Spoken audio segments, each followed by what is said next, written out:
इसहाक डार साहब ने आज कहा है कि ये वो प्लान ही नहीं था कि जिसके खातिर शहबाज शरीफ साहब ने ट्वीट कर दिया और ट्रंप के गज़ा प्लान के हवाले से वो बात कर रहे थे। तो सर ये गलती हो जाती है हुकूमतों में, नॉर्मल सी बात है, या आपको लगता है कि ये हाथ हो गया हमारी हुकूमत के साथ? मैं तो उसको हुकूमत मानता नहीं हूँ। हुकूमत होती है government of the people, for the people and by the people. ना ये ऑफ द पीपल है, ना ये फॉर द पीपल है, ना ये बाय द पीपल है। ये तो इम्पोज किया हुआ एक हाइब्रिड निज़ाम है जो उनके अपने मिनिस्टर बैठ के कहते हैं कि हाइब्रिड निज़ाम है। मैं क्या कहूँ, उस पर खुद बोल रहे हैं और उनका अपना एटीट्यूड बता रहा है, शो कर रहा है कि उनकी क्या तरबियत है, क्या उनकी काबिलियत है और कितने ये पढ़े लिखे हैं और क्या इनके पास सोच समझ है और विजन है। वो तो मुझे बताने की जरूरत नहीं है, वो खुद ही जब दो लफ्ज़ बोलते हैं तो क्लियर हो जाते हैं। अब बात यह है कि इतनी बड़ी बात इंटरनेशनल लेवल पे यार गलती कैसे हो सकती है? जब एक प्राइम मिनिस्टर जाता है तो उसको ये भी बता दिया जाता है कि भाई ये खाना होगा आपका, ये ड्रेसिंग होगी आपकी, ये स्पीच होगी आपकी। यार प्राइम मिनिस्टर जा रहा है तो आप ये देखें, कोई छोटी बात नहीं होती। कोई ये हमारा क्लर्क नहीं जा रहा ऑफिस का, ये मंदोखेल साहब इसको प्रॉपर्ली बता भी देंगे आपको। जब आप किसी मुल्क में जाते हैं तो उसके प्रोटोकॉल्स बताए जाते हैं आपको। सबसे पहला काम ब्रीफ होता है और ये मौसूफ तो बहुत अरसे वजीर आला रहे, 2 दफा प्राइम मिनिस्टर रह चुके हैं, इनके भाई 2 दफा रह चुके हैं, इनको तो बहुत कुछ पता है। अब इसको मैं क्या कहूँ, अपनी कौम के साथ ये जुल्म अजीम कहूँ या हमारे पे भारत किया हुआ जुल्म कहूँ या जो कुछ भी है, लेकिन इसको मैं कैसे टॉलरेट कर दूं इतनी बड़ी बात को, मुझे आप बता दूं। या क्या इनके पास इस चीज को आप कह सकते हैं कि कोई माफीनामा आएगा, या वो खड़े होके एक कुछ कह रहा है, दूसरा कुछ कह रहा है, तीसरा कुछ कह रहा है। मैंने देखो सेंस ऑफ रिस्पॉन्सिबिलिटी होनी चाहिए। मुझसे जब ये पैक्ट सबसे पहले अनाउंस हुआ फलस्तीन वाला, तो मैं टीवी प्रोग्राम में बैठा हुआ था, लाइव चल रहा था 8 बजे। मुझे पूछा गया कि जी आप इसके ऊपर कमेंट करें। मैंने कहा यहाँ रुके, मैंने अभी तक पढ़ा नहीं है। 2 चीजें हैं, एक मेरी पार्टी का मौकफ है, वो आएगा जब मेरा पार्टी का स्पोक्स पर्सन देगा, जब इसको गो थ्रू करेगा। यार मैं खुद वकील भी हूँ, हमें पता है कि एक साइड देख के पिक्चर के कभी भी डॉक्यूमेंट का उसके ऊपर डिसाइड नहीं किया जाता अनटिल एंड अनलेस आप दूसरी साइड भी ना देखें। तो जब तक दोनों को देख नहीं लेते, दोनों को पढ़ नहीं लेते, तो मेरे जैसा एक वर्कर भी अपनी बात करते हुए बहुत मुताद था कि यार ये मुल्क की बात है, स्टेट की बात कर रहे हैं आप, इंटरनेशनल चीजों पे जगह पे आप बात करेंगे। ये एक बात कोर्ट की आगे बहुत दूर तक जाएगी। तो ये इतने बड़े ओहदे पे बैठ के जो लोग कर रहे हैं, इनकी नालायकी तो है ना, इनको कोई बचा तो नहीं सकता इस चीज से, ना बचाना चाहिए, ना सेव करना चाहिए। जो चीजें हैं अगर वो उनकी मैं कहूँ इंटेंशनली उन्होंने किया है तो बहुत बड़ा जुल्म किया, अनइंटेंशनली किया है तो उससे बड़ा जुल्म किया कि यार आपके पास फौज जफर मौज रखी हुई है आपने, ब्यूरोक्रेसी से लेके हर चीज आपके इर्द गिर्द है। खुदा के लिए यार कुछ तो रहम करो इस मुल्क पे यार, किसी जगह तो लेके जाओ। सर मैं जरा मंदोखेल साहब से तबसरा ले लूं, फिर मैं मैडम से क्लोज करा लूंगा। मंदोखेल साहब, आपको क्या लगता है कि ट्रंप ने धोखा दे दिया है, ट्रंप ने घुमा दिया है, शहबाज शरीफ साहब को पता नहीं लगा? ये इतनी छोटी बात थी जितनी इसहाक डार साहब ने करके कहा कि यार हो गई ना गलती, क्या हो गया? चलो मैं आपका टाइम ज़ाया नहीं करूंगा, सब बातों की एक बात करूं। अली बुखारी साहब ने बड़े तफसील से बता दे। चलो अब कह दें हम नहीं मानते हैं, उस वक्त माना ड्राफ्ट नहीं पता था, उनके पॉइंट नहीं शामिल थे, अब इनकार कर दे, बोला हम नहीं मानते, मसला हल हो जाएगा। दूसरी बात ये, अली बुखारी साहब ने मेरे बारे में कहा कि 2 साल बाद सच बोला। अली भाई मैं पहले दिन से, मैं खुद विक्टिम हूँ, मुखबर खास मुस्तफा कमाल को मेरे सीट पे बिठाया, मैं तो उस दिन से चीख रहा हूँ, ठीक है, मैं तो हमेशा कहता हूँ। दूसरा, मोहतरमा शमाला साहब ने कहा कि जमहूरियत में इख्तलाफ होता है, जरूर होता है, इख्तलाफ होता है, उंगलियां तोड़ना तो नहीं होता है। मैं पंजाबी हूँ, पंजाबियों की तरफ किसी ने आंख उठा के देखा तो उंगली तोड़ दूंगी, आज फिर रिपीट किए। तो ये सारी चीजें कोई इख्तलाफ एरिया, ये कोई जमहूरियत का हिस्सा है जो कि, और फिर कहते हैं हमने इमदाद नहीं लेना है। इमदाद लेने वाला बाइज्जत आदमी नहीं होता है। तो ये शहबाज शरीफ क्या कर रहा है, पिछले 3 साल से भीख ही तो मांग रहा है, और क्या कर रहा है? मैं बाइज्जत आदमी समझता हूँ, वो पाकिस्तान के लिए भीख मांग रहा है, अपने लिए नहीं मांग रहा है। और इससे पहले 97-99 में नवाज शरीफ साहब ने कर्ज उतारो मुल्क सवारा स्कीम शुरू किया, तो उसको मैं क्या कहूं, भीख नहीं कहूं तो क्या कहूं? चलो फिर भी मैं कहूंगा कि भीख पाकिस्तान के लिए मांगा, उन्होंने कोई अपनी जाति के लिए। लेकिन ऐसा कहना कि अगर कोई इमदाद मांगे तो वो भीख मांगने बाइज्जत आदमी नहीं होते, तो वो आप खुद ही फैसला करे अपने वालिद और अपनी चचा के बारे में कि वो बाइज्जत है। हम तो समझते हैं क्योंकि उन्होंने पाकिस्तान के लिए भीख मांगा।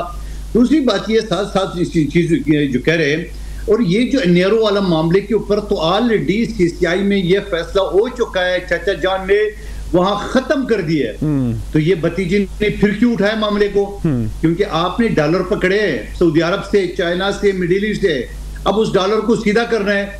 लेकिन आप सीधा करना है तो अपने पानी से करो।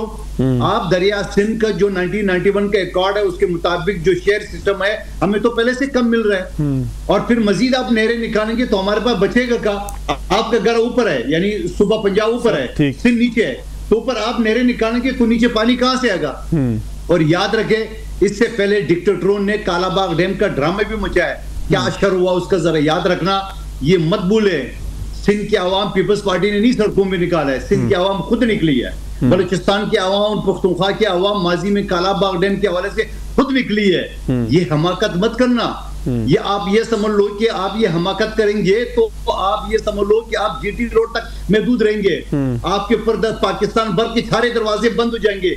गलत फहमी में नहीं रहना। ठीक हो गया। दोबारा कहूंगा बेहद एहतराम अली बुखारी साहब से, आपका वास्ता पड़ा है बर्गर बच्चों से पीटीआई के, जो आपने केसेस डाल के इधर उधर कर दिए। सर बर्गर बच्चे पे 19 केस है अभी बताया उन्होंने।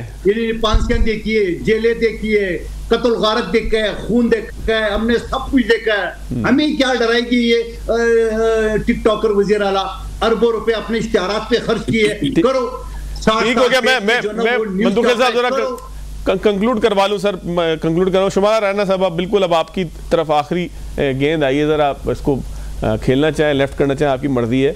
इतना आसान तो नहीं होता रियासत के मामलात में, इतना आसान है। साग डार साहब ने चिढ़ के कहा यार सुन तो लो बात, खत्म हो गई ना बात, हमें तो पता नहीं था कि कौन सा ड्राफ्ट आ गया। इतनी आसानी से आप लोग रियासत के मामलात को डील करेंगे? देखिए बात यह है कि आप हर जो इंसान है, जो इंसानियत रखता है, वो सबसे पहले इस वक्त गाज़ा के जो जंग बंदी है और खून रेजी है उसको बंद करवाना चाहता है।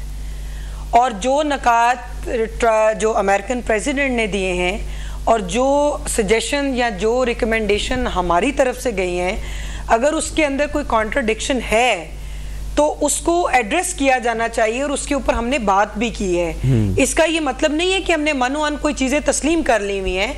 आप ये देखें कि जो बहुत से इस्लामी ममालिक हैं वो इसके ऊपर अपनी कंसेंट दे चुके हैं, और इंडोनेशिया ने तो 20,000 अफवाज भेजने का आदा भी कर लिया हुआ है, कतर ने इसको तस्लीम कर लिया हुआ है। तो आप मुझे ये बताएं कि अगर हम इसके ऊपर इस एजेंडे को लेकर UN में गया कौन था, किसने इसकी आवाज उठाई थी, कौन इसका वकील बना था? पाकिस्तान बना था ना। आज अल्लाह ताला ने पाकिस्तान को सफारती महाज पे इतनी कामयाबी दी है कि हर मुल्क उसके साथ मुआहदा करना मुस्लिम। लेकिन अभी तो मैडम बात ये हो रही है कि साहब कह रहे हैं मेरे साथ धोखा हो गया। दूसरी बात नहीं, मेरी बात सुने, अगर उनके ये गलत फहमी की बुनियाद हो सकती है, इसमें कोई बहुत बड़ी बात नहीं है।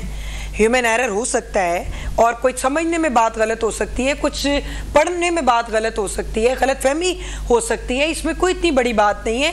इसको ह्यूमन एरर के तौर पर लिया जाना चाहिए। लेकिन इसके ऊपर अगर हो गई है तो हम लोगों ने इसके ऊपर अब जो है वो अपना मौक़िफ़ लेना है, और हमने बता भी दिया हुआ है कि हमें जो जो शिकें इसके अंदर, इस चीज़ पर हम राज़ी नहीं हैं। हम ये कोशिश करेंगे इंशाअल्लाह ताला, और मैं ये खुद से चाहती हूँ कि ये जो मुआहदा है या ये जो नकात हैं, जो नकात हैं वो UN की सिक्योरिटी काउंसिल के अंदर जाने चाहिए, वहाँ से इसको स्टैंप होना चाहिए, वहीं से इसको बहस होनी चाहिए ताकि इसकी कोई वेटेज आए। अदरवाइज तो ये पीस ऑफ पेपर है। इससे पहले 2 मुआहदे नहीं हुए थे कि जो इसराइल की जंग जो है वो जंग बंदी के लिए और इसराइल की रियासत को जो है वो तस्लीम नहीं करना, ये हमारा मौक़िफ़ है। और वो 2 दफ़ा ये पहले मुआहदे हो चुके हैं। उन मुआहदों का क्या हुआ? वो भी तो ये जब तक UN की सिक्योरिटी काउंसिल में मैटर नहीं जाएगा उस वक्त तक ये चीज़ वेटेज नहीं होगी। ये मैं आज आपको आपके प्रोग्राम के तवज्जुह से अपनी जमात को भी और आवाम को भी बताना चाहती हूँ। और दूसरी बात यह है क्योंकि उसके अंदर कुछ ऐसी शख्सियात शामिल हैं जो उन्होंने कहा कि इंटरनेशनल लेवल के ऊपर हम इसके ऊपर एक बॉडी, गवर्निंग बॉडी जो है वो कॉन्स्टिट्यूट करेंगे। हो सकता है उस बॉडी के अंदर ऐसे लोग हों जो ग्रेटर इसराइल के हमायती हों। हम इतना ज़्यादा एतमाद, ट्रस्ट जो है वो वेस्ट पे नहीं कर सकते, हम अमेरिका पे इतना एतमाद नहीं कर सकते, लेकिन इसके ऊपर काम जारी है। प्राइम मिनिस्टर साहब की नीयत पे कोई शक नहीं है, डिप्टी प्राइम मिनिस्टर साहब की नीयत पे कोई शक नहीं है। चले हम भी कोई शक नहीं करते मैडम, हम भी कोई शक नहीं करते, हम भी दुआ करते हैं कि गजा के बासियों की मुश्किलात दूर हों।